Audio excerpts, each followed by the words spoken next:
over and stuff like that. Well, that all changed about 10, 12 months ago, right? So as investors, we need to come together and kind of figure out what we need to do to get back on track. And you know, good thing is that we're already partway through it, and we're going to be getting all the way through it here at some point as well. So I appreciate Justin for asking me to come out and speak. So got a big picture of the Godfather up here. We're not kissing the ring, okay? Full disclosure, I am not. I'm not here to give you guys financial advice. I don't play a lawyer, accountant, realtor, mortgage broker, therapist, doctor, dentist, nothing on YouTube or in real life. So always make sure that you're, you know, seeking professional counsel before you do anything with any kind of investment. All right. All right. So 3 requests here for the group. That you always like participate. I mean, I think it's important when if you want to actually learn some of the stuff, or you know, if there is something where I say, hey, go and talk to the person to your right and share something. We actually get more when we participate. So I always say that I run participation webinars, not webinars or seminars. Keep an open mind, and then just be honest with yourself, because the more honest that you are with the situation, like where you are right now, I think that's actually where you can actually start to move forward. Okay. And I always like to say, like, you know, you won't question the results, so don't question the method all the time. This is my mission in life, you know, for people that, who here is like, maybe this is the first time that they've ever met me or seen me speak or anything like that, so, yeah. Some bullshitters in the crowd for sure. But this is my mission, right? I want to be a financial leader in life. I was able to retire from corporate about 10 years ago. I used to manage all those student painting franchises all over Eastern Canada. I was a VP of operations. And we helped to triple the size of that company in about a 15-year period. But it wasn't my company, right? It wasn't my dream. Didn't even buy my first piece of real estate until I was 30. So has anybody got me beat? Anybody here bought real estate before they're 30? Cool. You guys are all got me beat, and I was able to retire from corporate after 6 years. And there's only so much of a great dad, great husband, and all that stuff that you can do. Like, everybody's got a purpose in life, right? So for me, this was my purpose here, was to help other people. Not just in finances, but other parts of life too. But you know, if I can help other people struggle less in their finances, to me that's really made my day, week, year, month, you name it. You know, this is like a networking exercise I usually do with people in groups here. Is it might be a little bit weird that people have their food here and stuff like that, but you know, go and talk to the person next to you.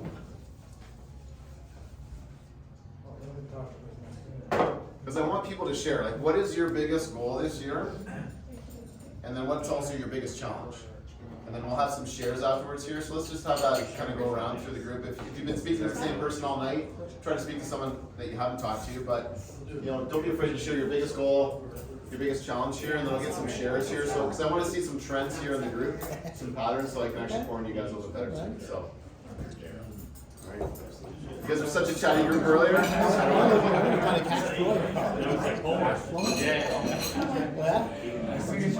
What's your biggest That's pretty broad, actually. Yeah, I love it. Oh, yeah. Dave, Are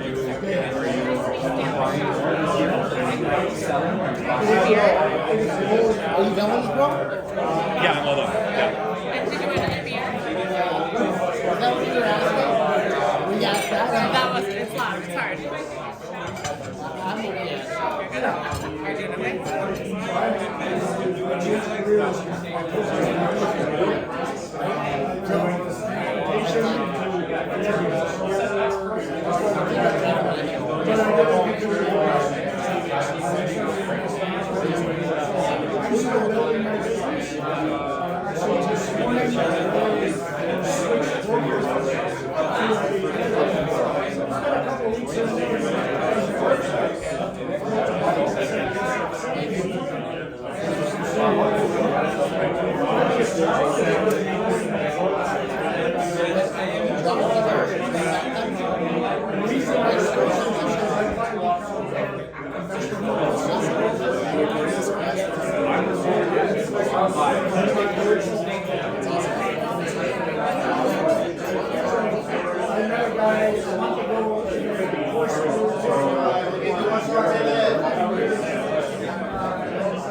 Alright, gang, let's get a couple chairs. Wish I could whistle, but I can't. Okay. This guy wants to lend private money right here. Okay, gang, so from this side of the room, This guy wants to receive your money. what are a couple goals here, gang? Big goals, small goals, I like big goals. What are a couple goals, maybe from this side here? 50 doors plus. 50 doors plus in 1 year, how many doors you got right now? Whoa, 1 year, whoo, that's like stretching me out. That's okay. Well, I have one door now actually, so Okay, that'll so turn into 2 doors, so it's gonna be one of them. at least 2 doors by the end of the year. Love it. How about yourself? I think I'm aligned to cut a little bit. 6% cuts a little bit. Take 6% any day right now. International portfolio, Mexico and US. Nice. Very cool. How about this side of the table? What are some goals over here? I have a personal goal of not screwing up my wedding and keeping my new wife happy. What's the name? July 29. There's still time to get us. So I actually embarked on a new career as of last October, more from real estate investing into mortgages. Okay. So my goal this year is basically to build that business because the first year, 2 years is the challenge of that. I literally just changed brokerages this morning to a significantly more investor-focused mortgage broker. Wow. I know we got some, how many other mortgage brokers in the room? Cool. Awesome, gang. We got 3 or 4 in the room here. So, how about challenges though? Like, what are some people's biggest challenges right now? Qualifying. Cash flow? Interest rates are creepy. Just buy a time machine. Fast Finding forward. the right deal. Find the right deal, for sure. So you're Money in the bank. Finding tenants and looking to rent out some rooms inside my apartment, my 3-bedroom floor, my duplex. There's people that have come, I'm like, yeah, my phone. Or don't call me, I will call you. Yeah. Yeah, not tenant board. And our tenant board, I hear you. Yeah, I finally got I think the tenant's gonna pay, but I've got a hearing date after, applying and stuff like that, August 15th, right? It's like, really, 4 months, I guess it's better than what it was, but still, gonna be waiting for 4 months just to, Because I had 14. probably make a deal with the guy. Last one I had was 14 months to here. Yeah. Well, it's been like 3 months before, we filed paperwork and all that stuff, so we finally got a date. It was 14 from when I filed. Wow. It's getting better, but still.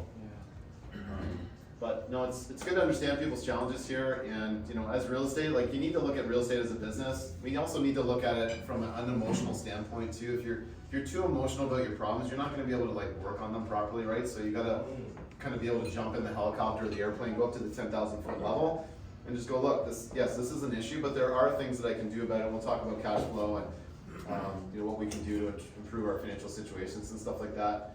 Sometimes it might just mean that you just got to sell the property, and you might take a loss on it, but at the end of the day, if you can go put that money back into a better asset and redeploy it and have that money take off and start making a better return, sometimes you got to make that decision too. But you can only do that from an unemotional standpoint, and that's why it's good when sometimes I get a chance to look at other people's portfolio. They get an unemotional, unbiased opinion of just if you wanted this to start performing better or put your money to work. These are some of the things that you should do, right? So, appreciate you guys all getting to know each other and stuff like that. It's usually a little bit better in a room with round tables and when you're standing up and things of that nature, but I'll let people know a little bit more about what I'm all about here. So we run the Infinite Real Estate Results Program. A lot of females in our group here. That's one of our events we ran during COVID for what wasn't afraid to get together. We just got together in Toronto. I wear a lot of Attract the different. women. What's that? You attract the women. I guess, right? It's a lot like this room, there's only a couple in this room, right? It's out of balance, right? But, You feel out of place. you know, I'm sure everybody here wears a lot of hats. I know I wear a lot of hats every single day, and, you know, used to be a national level athlete, content creator, all that sort of stuff. That was me when I made a comeback when I was 39. Wanted my kids to be able to see what I did. That's us on our back porch there. She runs the show, this little girl here. She's the best. She is. Valentina. She's going to school next year. Started a YouTube channel last year. Probably, I'd say the best, like, healthiest challenge I've ever taken on. Like, the stakes are pretty high on YouTube, and you know, we went out and bought all the good equipment, 4K cameras, all that sort of stuff, and we highlight real estate investors here around the province. So that's super fun too. That was me driving down here tonight to come see everybody. Super pumped, right? But this is something I'm kind of curious about, right? These are the 10 areas that we usually end up helping people out with when it comes to real estate investing. But if you were to pick your top 3, I'm just going to go around the room. And again, hopefully people are okay with sharing in here, because I'm looking for trends and patterns and stuff as well. I think I might know what some of the top 3 are, but I'm just kind of curious. If we go around the room, you know, what do you struggle with the most? Is it mindset? Is it sourcing deals? Is it raising money? Contracting? For me, contracting is not just finding the contractor, but it's actually getting your project done on time and on budget. So on time, on budget contracting. Documenting the journey or marketing in general. Do you struggle with time management? Like are you just, come on in, we'll need their food. Who's got what? I have a meatloaf. I have a crossings burger. You got it too, yeah. And rings and sweet potato That's sauce. what I'm gonna get later too, is a crossover. Travis? Right here. Are they both crossing? Yes. Perfect, yes I do. With gravy? Yeah. Awesome. Yeah, great.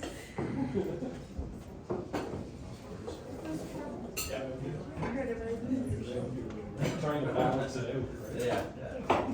Usually someone's not Alright, everybody's ready to go. You know, time management, hey, some people are still getting sucked into social media, scrolling on their devices, waking up without a plan, and then the day gets away from them, and they're wondering why they can't get that big rock or eat that frog every single day, get the rock moving down the road.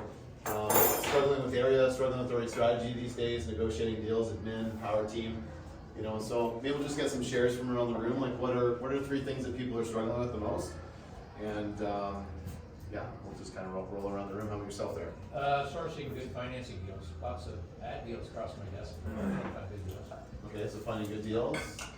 What else? A couple more? I guess thinking, do I need to change strategy? Sort of being mom and pop lender, you're sort of up against mixed now, a lot more competition than there's ever been. Do I need to change how I approach things? Cool. So I know you're more of like on the lending side, right? But what do you see in your clients? Like, what are some of your clients maybe struggling with? Trying to find where to put them, because they're not A-lenders anymore, they're typically for profits. Got And it. structuring deals to make sure you get it through, it's a little harder these days. Yes. There we go. In our real estate investing journey with the power team, it was contracting, it was raising money, those were the 3 biggest challenges. Makes sense. And how about we say our names as we go around the room? They just might help people get to know each other as well. So. Dale. For me, so Gotham, I think mindset is kind of disappointing to not find cash flowing properties. So, you know, we look at 5% cap rate, that's a good deal, and we're still bleeding. So I think that's one of the things I'm struggling with. Got it. Would there be a second one out there too? Well, you know, getting your power team in place. They're just telling me how you hate, managing properties, right? So. Great realtor, shitty property manager. So, yeah. Who here doesn't like managing the properties? We can talk. Yeah. Couple people, okay. Yeah, and I was just mentioning to fellow back here that, like, you know, typically as real estate investors, we're like fire, ready, aim, and that doesn't always work well for managing properties, right? You gotta have that right person on the right seat in the right bus in the right direction on the steering wheel to make that work effectively. So let's keep going around. Cliff. Awesome. I'd say like over the last year, the biggest struggle would be cash flow, because like with interest rates rising, it's, eating a lot of money out. Although I guess I am kind of seeing the light on that because I've been able to been able to drop a lot of the rent. But I think that's definitely been the biggest issue over the last year by far. Cool. Is there a second one here? Myself, maybe the mindset, because dealing with too many battles at too many different places, and just gotta kinda, I don't know, stand firm on things. Like I got one guy in a lawsuit with him because the guy's a fucking moron. He's trying to steal my driveway, but like every property, like you get that issue at this property, then you get this issue at this one at this one. You're trying to turn over tenants at this place, and you get so mixed with all these different issues. It's like, hey, during stressful times, right, people start to act, irrational, right? There's just like a lot of people that are just doing things and like, where did this come from? It's kind of crazy, right? So. Dave, probably mindset and sourcing deals, better cash flow. Awesome. Appreciate it, Dave. Daryl, I think time management would be a big one, and the mindset. Cool. Anything specific with mindset that you struggle with? No, just getting around it, dealing with the issues and stuff. There we go. Tim, no, I don't have any, I'm not struggling. I'm fine. You got it all figured out. All right. All the food and drinks are on Tim tonight. Yeah. I'm just trying to make life simpler, and Is that a crossing? I hate the government, but that's fine. And other than that, I'm just trying to maybe get out of real estate and invest in some private lending, so. Okay. Looking for people to meet, but I'm not in any panic, life's good. How long you been investing for, Tim? 25, 30 years. Yeah, so you kind of had your time and looking to just land and stuff like that. Semi-retired. It's all about having more fun. It's important, guys. We can't take life too seriously sometimes. You gotta have fun along the way, even if things aren't going your way. But it's all about networking. The more people you meet, the more opportunities you see that you weren't looking for. So Totally. keep coming to stuff like this, and next thing you know, you'll find something you weren't looking for. Yeah. I mean, I met Michelle and Mike here, like at we were Southport, how many years ago was that? 10, at least 10, 12. And stayed in touch, and we ended up doing some deals with each other and lending to each other and different things, right? So it's amazing what happens when you stay in touch with people in the room like this, and it's kind of cool if we could fast forward and jump in a car 5-10 years from now, or a time machine, and just see what people are gonna be doing just from the relationships that are built in this room, in this city, through everybody else here, or the problems that can get solved, right? Because really every problem that people are having in the room, you're only one person away from solving it. It's probably in someone else's phone in this room. They have the resource or the contact that can help you out, right? So, how about you there, Matt? What, anything that you're struggling with these days? Just the time management, just for right now, I'm learning a couple new things and strategies that I'm doing, so it's just managing the time properly, for including my mindset stuff, because, as busy as I am, I realize I have to manage my time in order to do the things that I need for myself, because if I don't, you get sucked in. Big time. Other than that, just sourcing deals, but making sure they cash flow and just doing due diligence. It's just something to figure out. Totally. And when you're doing something new, it's like a lot of heavy lifting, right? So it's like you're doing all this heavy lifting to get it going. Version 1.0 is always the hardest. And going from version 1.0 to 2.0 isn't as hard because you've already done a lot of the heavy lifting, right? But it takes up a lot of mental bandwidth, and if you're always constantly like, you're on your computer, you're on your phone, you're on a job site, you're dealing with this thing, that thing, it's like a lot of switching. When you're switching tasks all day long, it's very mentally draining, right? So maybe one tip that I advise people on is to try to theme out your days, where if you're going to do a certain thing, do less things, but just do more of it on that day. Less mental switching, you can be prepared for it, and then most things can usually wait till the next day anyways. So just make sure that you have your week kind of planned out.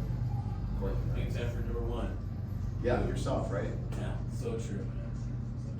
Yeah. But as entrepreneurs, like there really is no, people talk about balance, right? Like balance is, for someone who's building something, like yes, you're gonna be out of balance a lot, but come back to balance. Like make sure you're kind of like, you're not out of balance for too long. But I think for some of these people who are like, I'm gonna have this amazing, perfectly balanced life for my whole life, I don't know, I've never seen entrepreneurs and really successful people like that. You're punching a clock. Yeah, so you're burning the midnight oil. Yeah, yeah.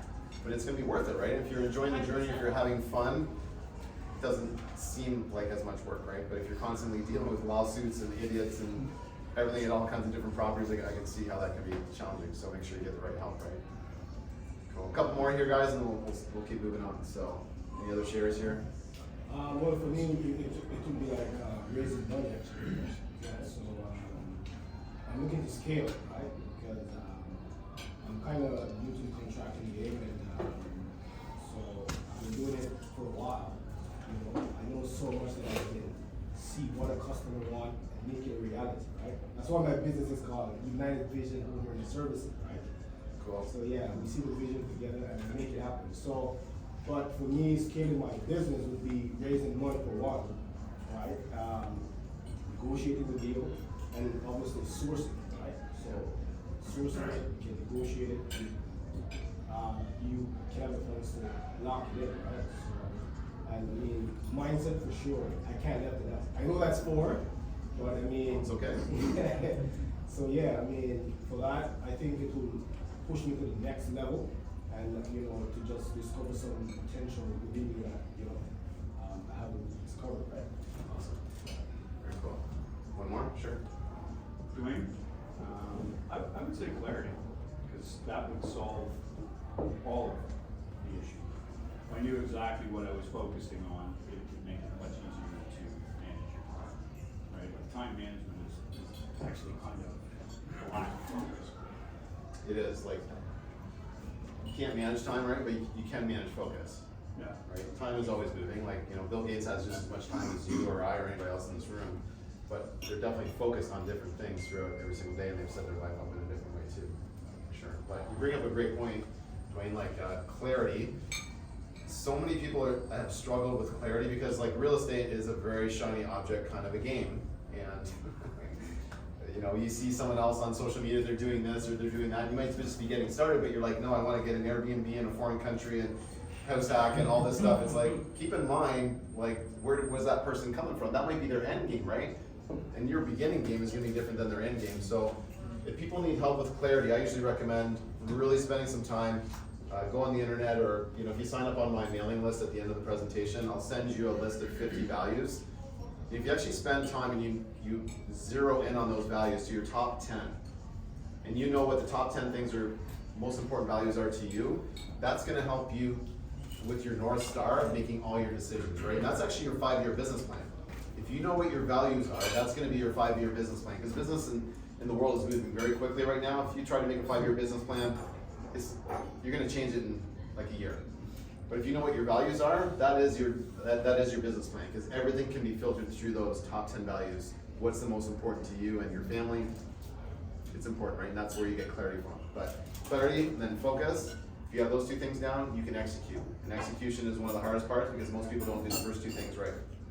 All right, so appreciate everybody sharing here. I'm kind of curious, like, how are people doing with documenting their journey? Some people think this is like bragging if you're actually sharing what you're doing on social media and stuff like that.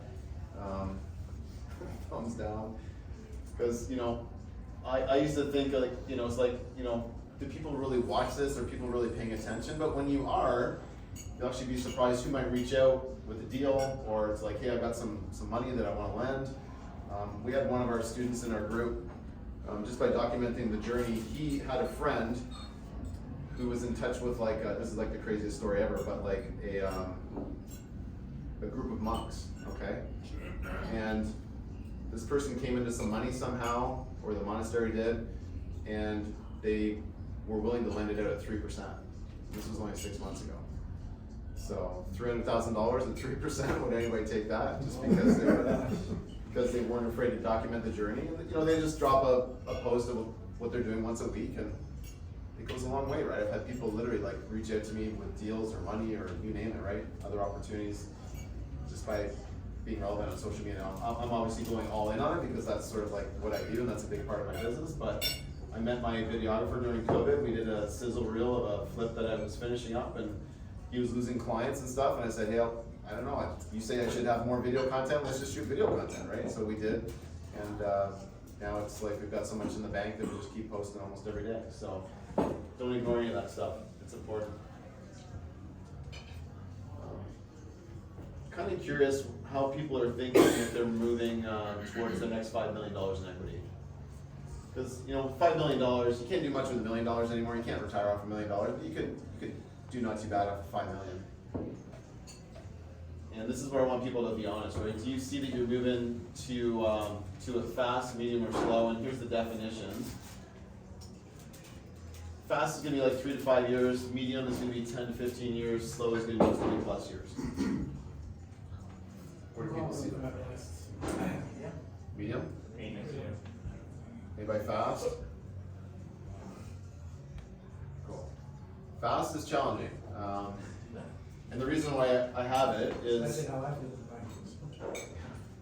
for someone that's already got the equity, it's different, right? You're basically like, you're just there to kind of deploy it, right? But for someone who's getting new into real estate, I get this answer a lot. They want to get there in 3 to 5 years. I'm gonna try to encourage people to be a little bit more patient.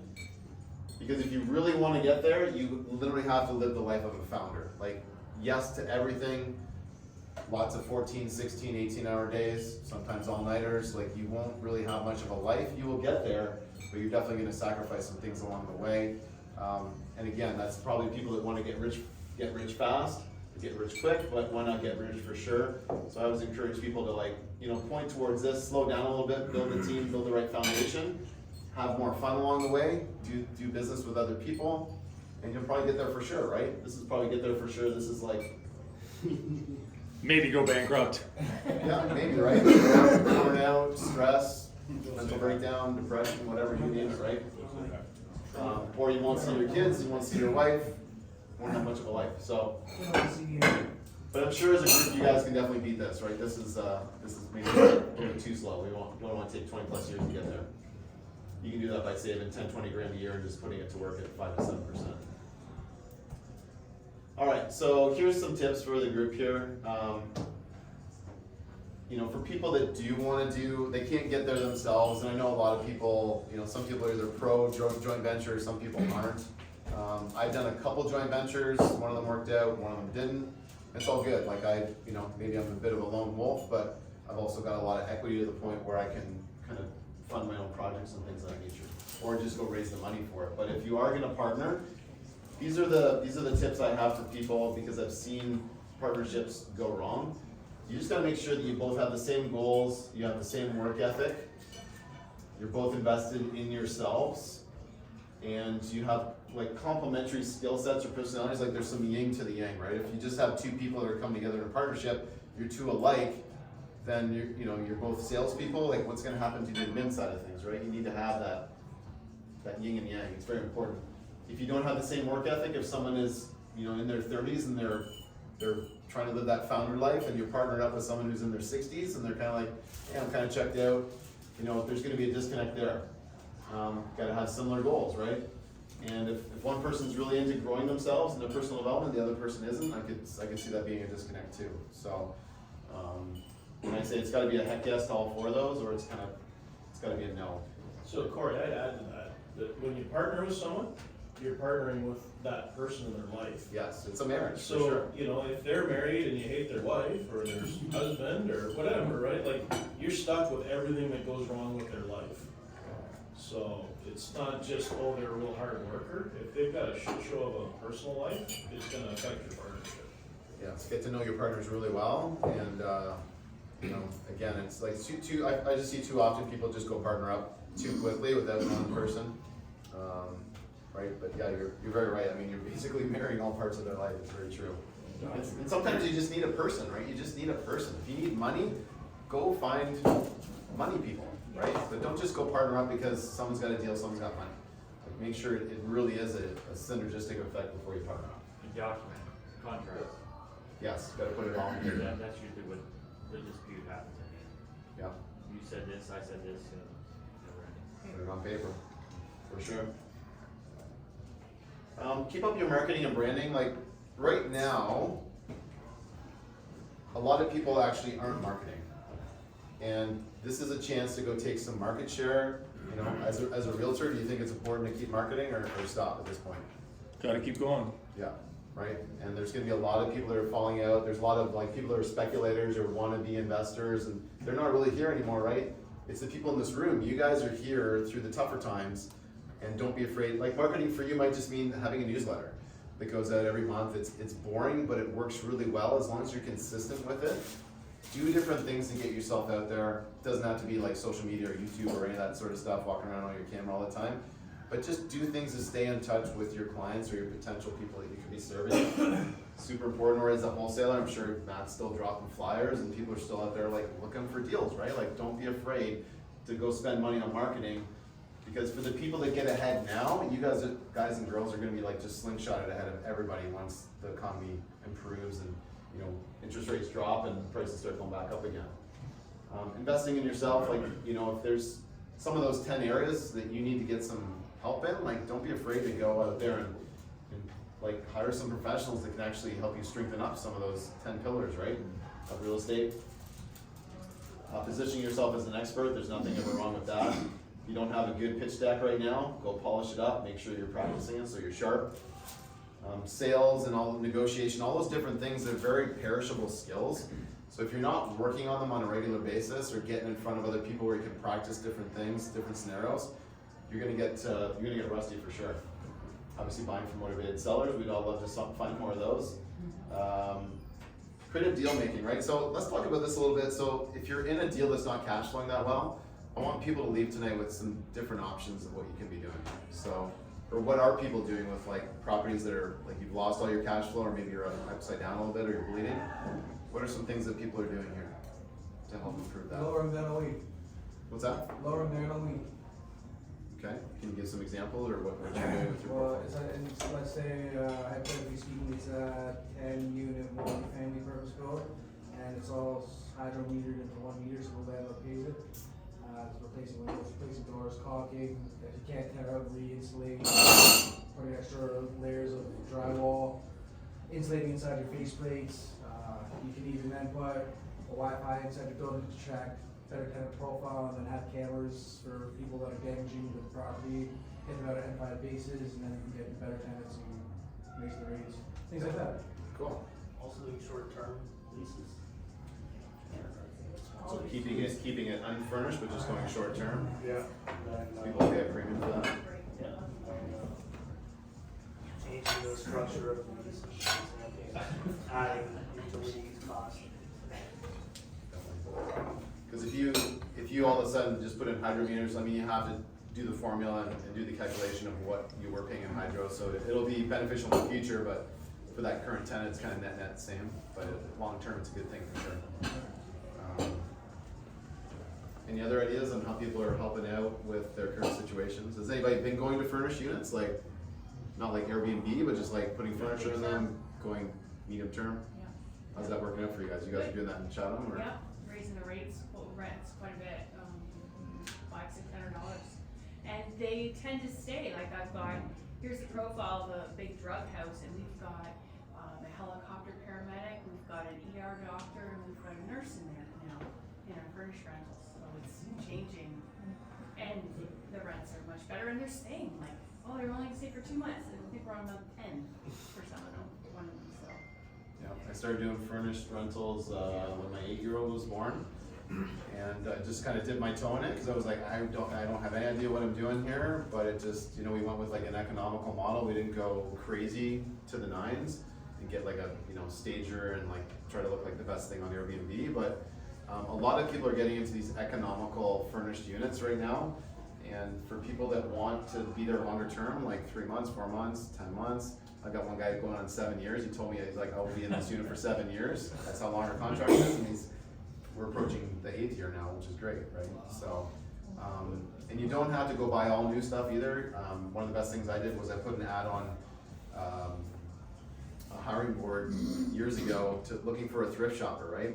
And we just found someone who just loved to go find deals on Facebook Marketplace, all the rehab stores, you name it, and she was finding us like leather couches for like $500, like lightly used stuff. Like she just loved the GW boutique, like all that kind of stuff.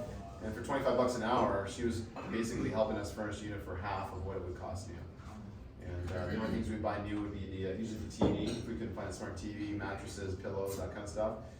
But all the other stuff is lightly used. And what's your downside, right? If it doesn't work out, it's used anyways. You can just go resell it on Facebook Marketplace, all that kind of stuff. But if you can market yourself better, you'll stand above the competition anyway, right? So all these furnished rentals, medium-term rentals, it's a marketing game. And if you can be at the top and have the best looking product in a good area, like you're gonna do well. We've got 15 of these, and you know, I would be hurting a lot more if we didn't.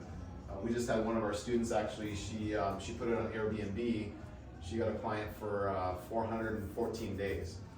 You know, international student wants to stay there for whatever that would be, 14 months or something like that. So she's making an extra $700 a month. She's happy, and that pays off your furniture, and that definitely helps out with interest rates, right? So, who else is doing some furnished rental type stuff in their portfolio?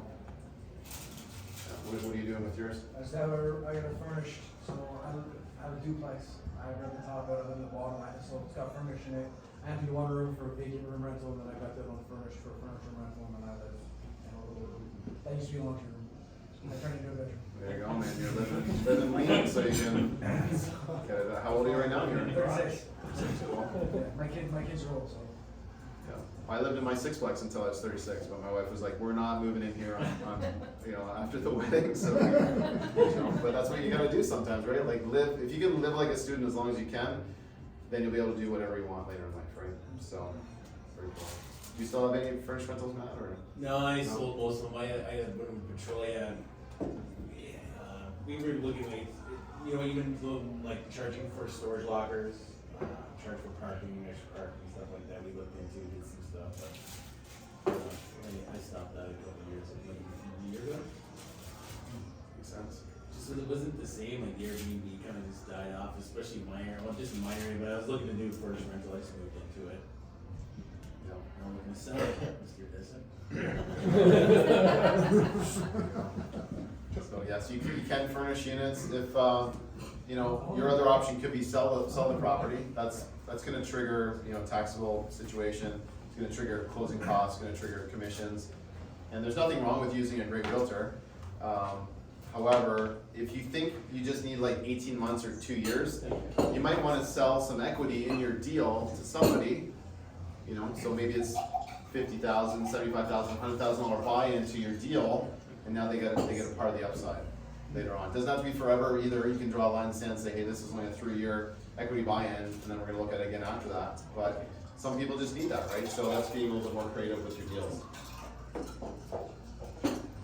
So what would you, actually just curious, what would you offer for that equity buy?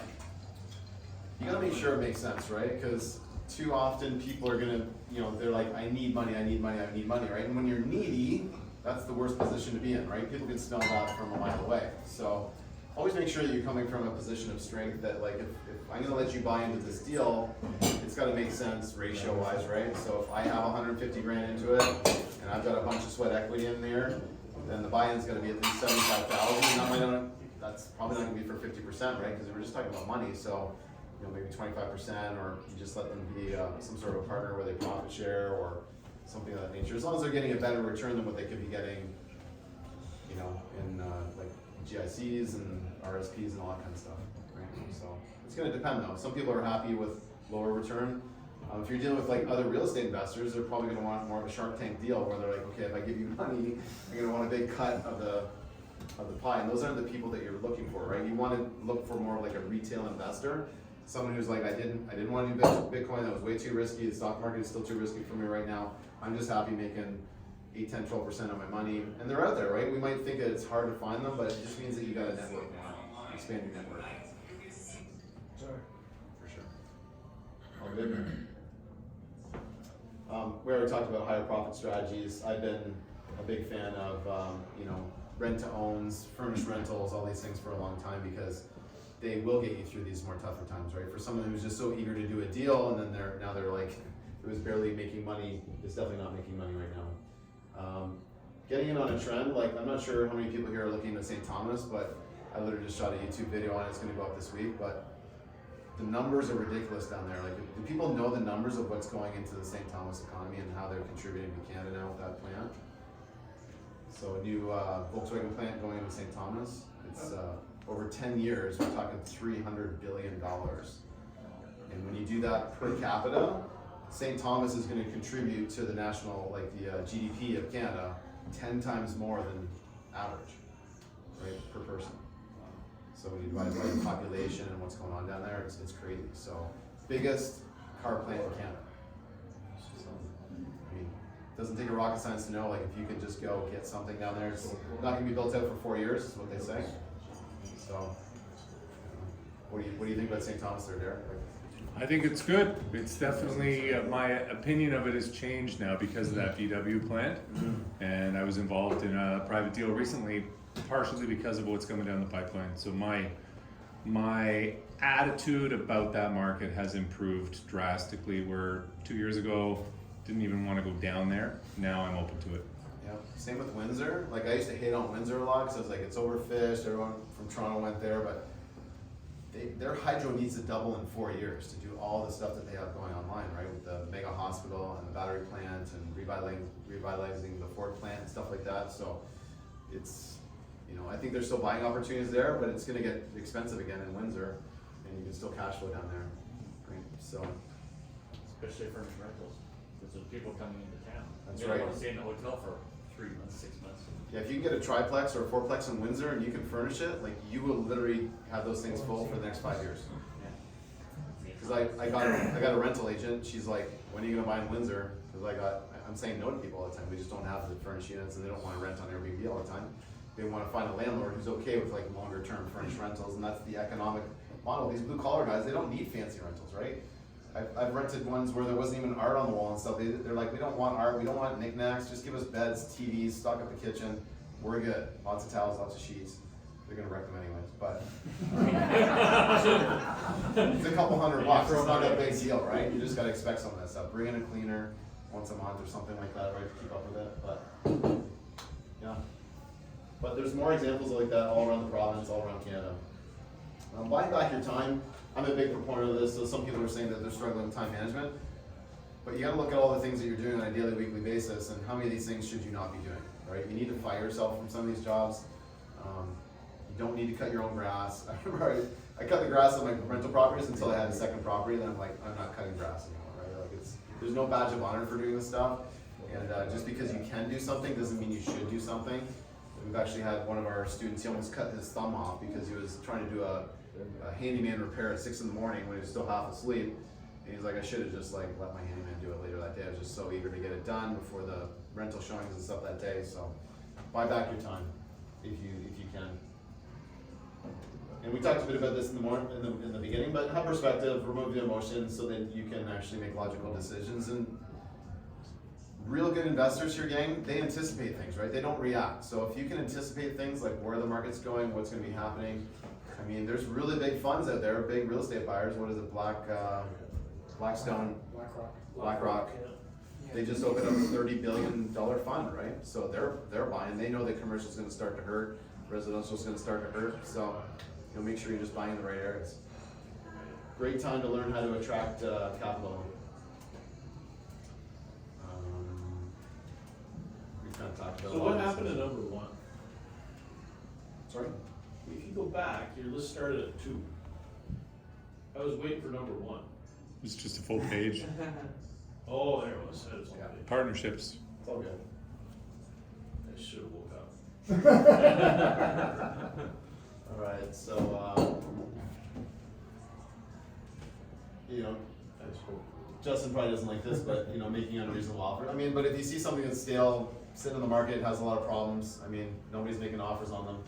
Go make them an offer. I'm sure more agents these days, you know, there's more multiples, but I'm sure there's also more like put something on paper, like let's get it going, right? So. Appen 500,000. What's that? Appen 500,000. Let's write it up. But you know, some investors actually aren't spending money renovating their units. They're actually spending money to get the tenants to turn over, get them to exit stage left.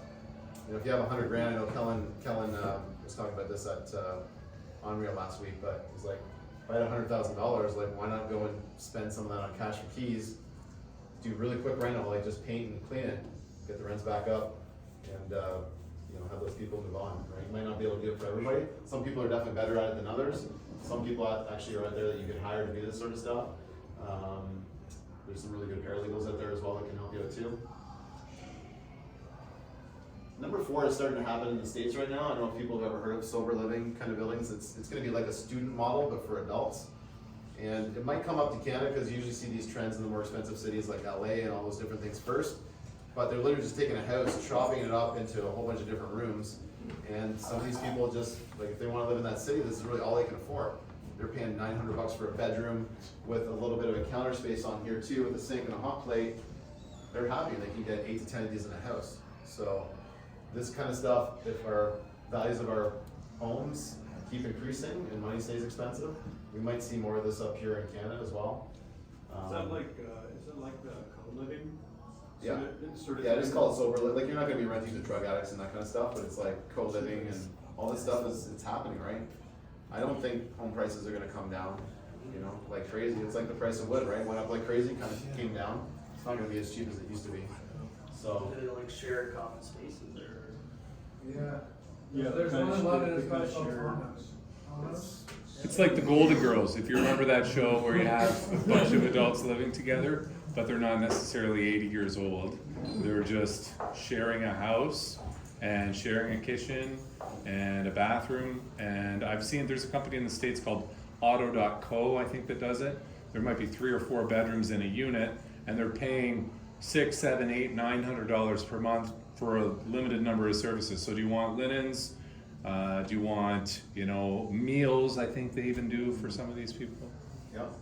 So it's happening at that level. It's happening for like seniors that can't afford a senior home, but they don't need full care. Like some of these types of rooming homes for seniors, right? So it's like the opposite of student living, but it's what ends up happening when you're older, right? For some people that are financially strapped, they're not, these people are working, but they just don't have high paying jobs. So that's what we might see in the future as well. Obviously raising private funds is always important. Nah. We had a vendor take back on a property, and the property sold. They just wanted them to keep their money working again, right? They were happy with Prime, so we just redeployed their money at Prime, right? So make sure you're doing things that attract private money. MLI Select is a very popular program right now. I wouldn't be surprised if they change it because people can get a lot of points on the energy efficiency of MLI Select, but that's not what they want to be doing forever, right? They want the affordability factor to come up for more points. So if you have a property that you can do MLI Select on, don't wait forever to do it because they'll probably end up changing the program a little bit, is what I've been hearing. What's MLI Select? It's like a CMHC program that if you buy a multifamily building and you improve the energy efficiency of it, you can get longer amortization periods on it. I don't know, you can go up to 50 years, like 40 years up to 50 even. It's a point program, right? So if you can get up to 100 points, also your equity position in the property goes down as well. You don't need to have 25% down into it. It can be as little as 10 or 15. And who's the mortgage broker here that's dealt with that? I guess the rates are pretty low. They're lower than a regular insured mortgage. Yeah, you'll pay fees up front, right, for all the But feasibility they're and lower than applications. a traditional one, we were saying too, right? It does. And they take time to get together. It's not happening in That'll be 30 6 months. days. No, you gotta At close. least. I think we have to have a year of expenses or a year rent rolls. I've heard. It depends, you know, if you're on the affordability program, they actually want to audit your rents every single year just to make sure they're still affordable, so. And the affordability is based on the median income in the region that you're doing it. So if you're looking at those programs under affordability, comparing London to Kitchener, for example, the median income in Kitchener is that much higher compared to London. So when you're looking at the rents, most people aren't going to do it on affordability. They're going to look at the sustainability or the accessibility. So if you have ramps or main floor units, that's points, wider entrances. Yeah. For sure. That program's blown up over the last 3-4 years. It's And been there's huge. consultants that really know that stuff inside and out, that can help you through that. Yeah, make sure you got a consultant, make sure you're dealing with like an agent or a lender who knows what they're doing too.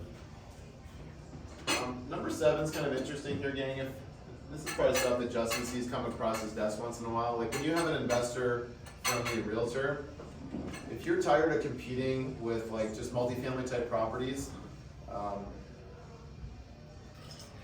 you can be going after businesses that have property in the business, right? And you can either maximize the business, intensify it, do whatever you want. Like there's, it sounds kind of crazy, but there's like we had an agent, really creative agent from Windsor talk to our group a couple weeks ago.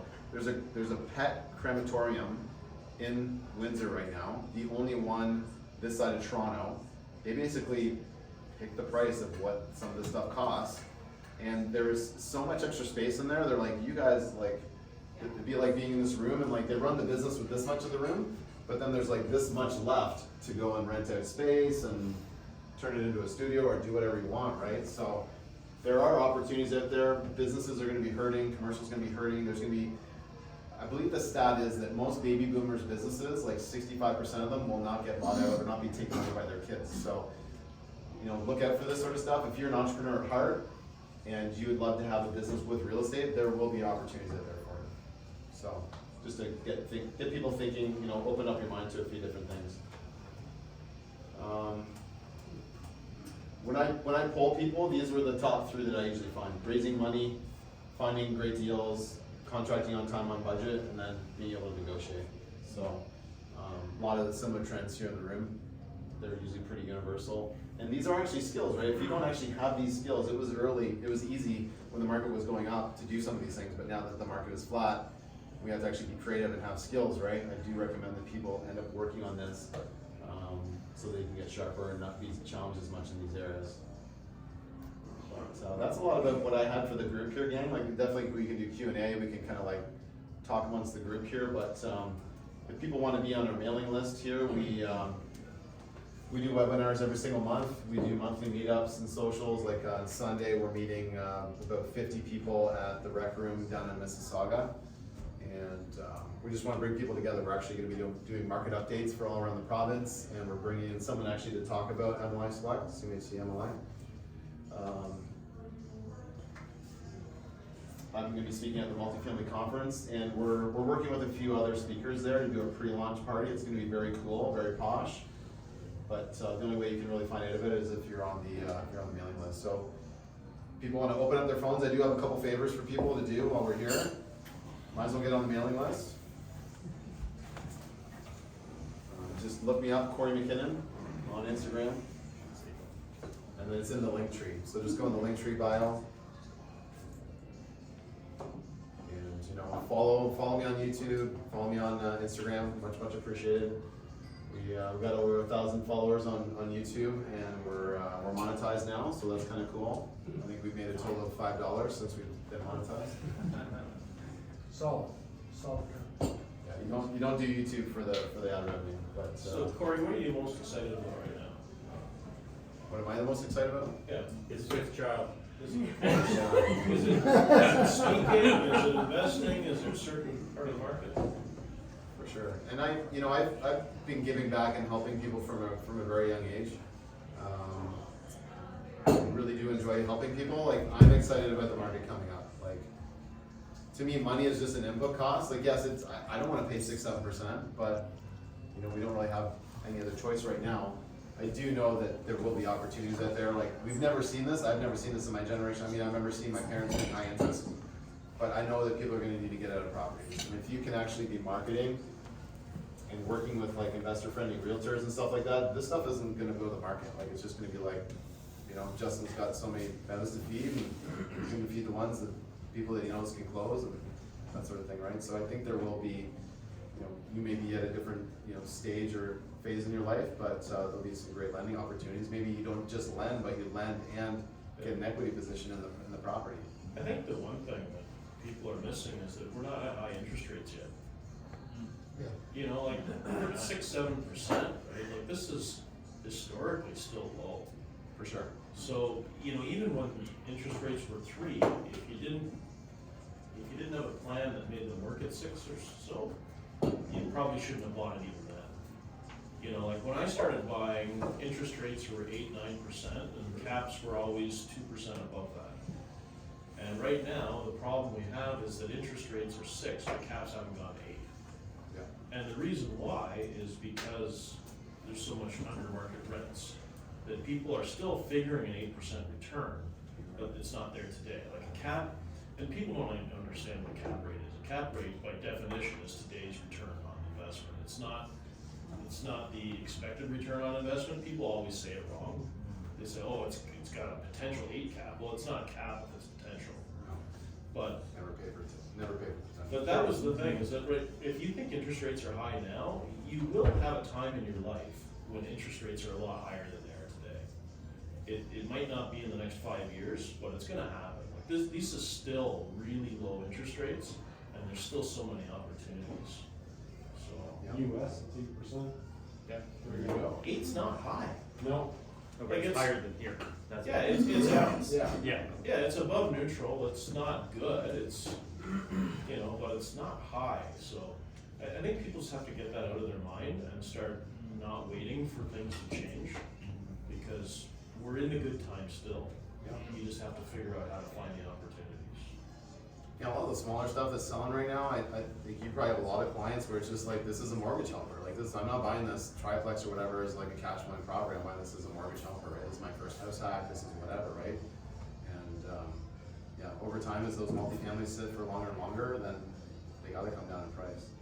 If you've got an extra $2,000 a month coming in from the rental units and it helps you get on the property ladder right now, do it. If I can think of how many years I was like hoping for 5 and 6% interest rates, like that's a long time of my history.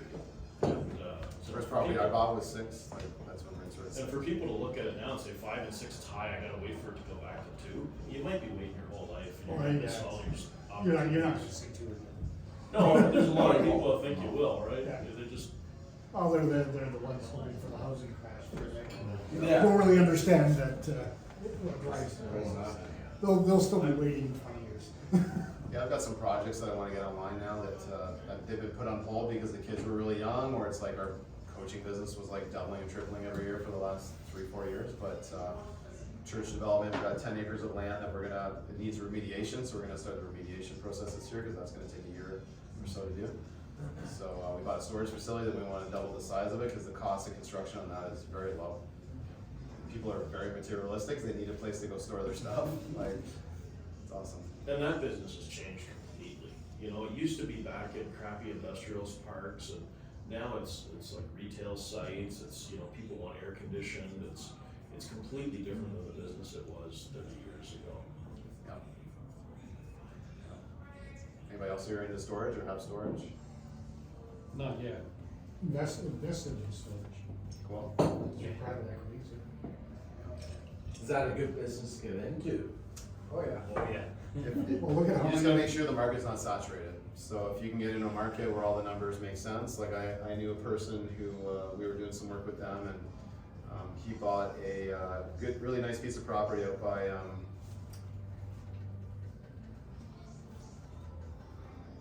trying to remember the exact area, but it's in the Horseshoe area. Wasn't Stony Creek, but it was further than that. He got a feasibility study done by CBRE, and they missed that there were 2 other big players that could pull the trigger on a development at any time. So when he found that out, he basically just, he dumped it, like he sold it to a VC investor who wants to still do the project and all that kind of stuff, but when you're going up against the mafia, they already have the property, they're like. You're gonna lose. Yeah, they're like, we'll just pinch you out, right? Yeah. So. I bet you the guy sat beside me wrote that report. I was at CBRE and they did a lot of storage. Yeah. The one thing I heard about storage, if you wanna go back, is that, I have some friends that were really big in it, and they always said, look for something that's over 30 or 40,000 square feet. Because at 30 or 40,000 square feet, you can have an on-site manager. And if you have an on-site manager, you can get your occupancy up 85–90%. But if you're small, you can't justify an on-site manager, and then you're gonna find that you get lower occupancy rates, like 60–70%. So, I think what you're saying is find a property that maybe is smaller than that you can bring it up to that size. That might be a really cool opportunity. But having an on-site person apparently makes a huge difference in your occupancy rate. And like a hotel, it's not like an apartment building, it's more like a hotel. You gotta keep it full. I think as the client demographic changes a bit, like, the younger generation, it's, I'll kind of like play a little bit of a devil's advocate with you here that they're used to doing everything on their phone, so they're used to, you can actually automate these facilities very easily. Even the locks on the garage doors can now be smart locked, everything can be smart locked, right? They know when you're in and out, cameras and everything. Our facility is totally remote. I have no intention of having someone on site. I don't want to be on site. There was no automatic gate there, so we're spending $18,000 to put in an automatic gate, barbed wire on the fences, cameras, all that stuff, and then. So the same concept. Yeah, well, if a guy has a truck full of stuff, he wants to store it today, and you gotta store it today, you don't want it to go to the next guy, so you're fine. Yeah, they'll call us and we'll be like, as long as you can digitally sign the paperwork, send us the transfer, we can swipe your credit card. We'll give you the code to the gate, and we'll give you the unit that you're ready to move into, and give you the login to the portal, and you're good to go. Yeah, so you're solving the same problem in a different way. That is the trend. It's gone huge. Yeah. Guys. Yeah, like gates and cameras. So that's the key, is be available so that you plus a never bunch forget. of set-aside parking spots and all that kind of stuff, and we can double it to like. So do people get it for like monthly, or what's like the timeline people like to use?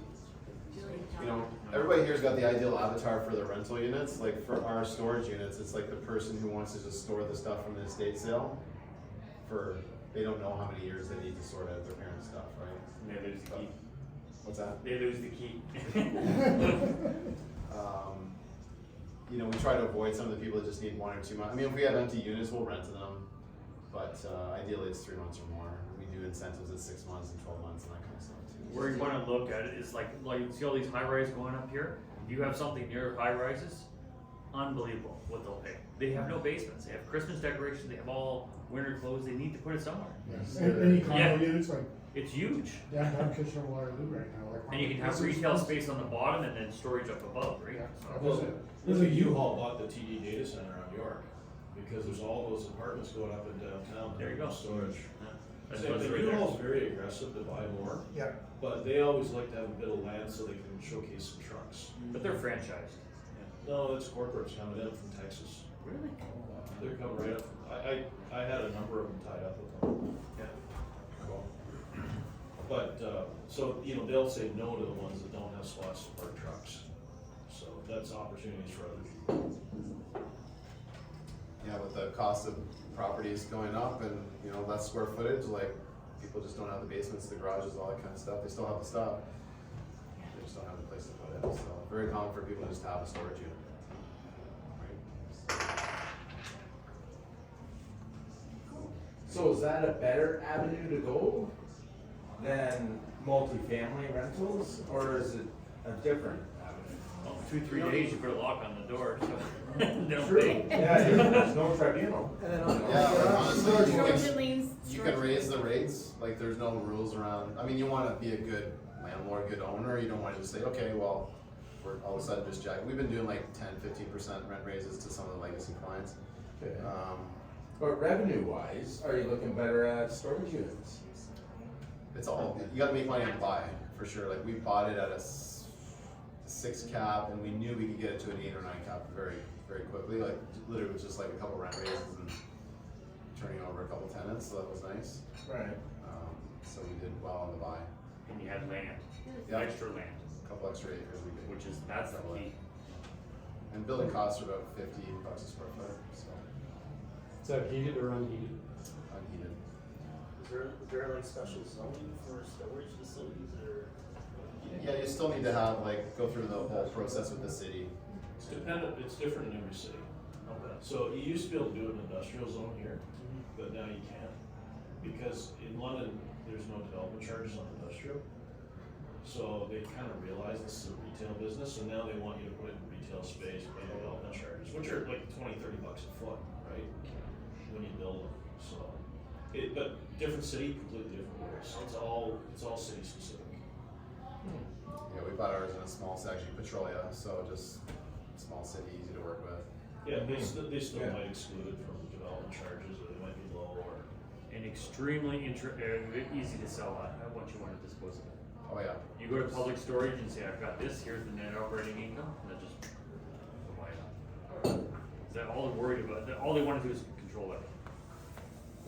Yeah, and there's economies of scale, right? There's literally like 1-800 phone number companies that if you do have a virtual place or you just want to outsource it, they'll take all your calls for you, they're trained on their software, they'll do everything, and then you just deal with anything on site.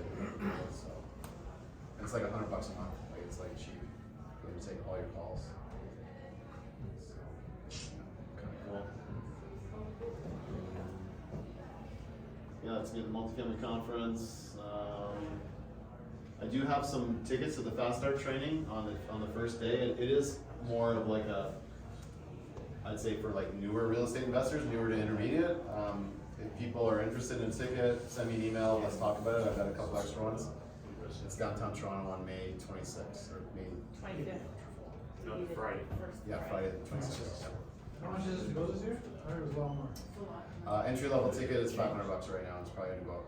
So if you haven't got a ticket yet, if you guys want, again, it's in my link tree. You can buy tickets through my link tree there too. So yeah, it's gonna be an awesome event. Like It's networking. over 3,000 people. Yeah, it's like the best networking event in Canada. Yeah, for sure. That's it, there, gang. If anybody wants to grab a discovery call with their team or whatever, let me know. But yeah, let's just stay in touch. Appreciate the opportunity. Awesome, big round of applause for Kory.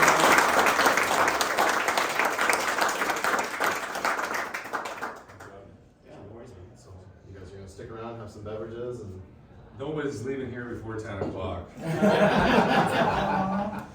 was like the summertime. Wow. Says somebody that doesn't have kids. Yeah. Hour and a half drive home.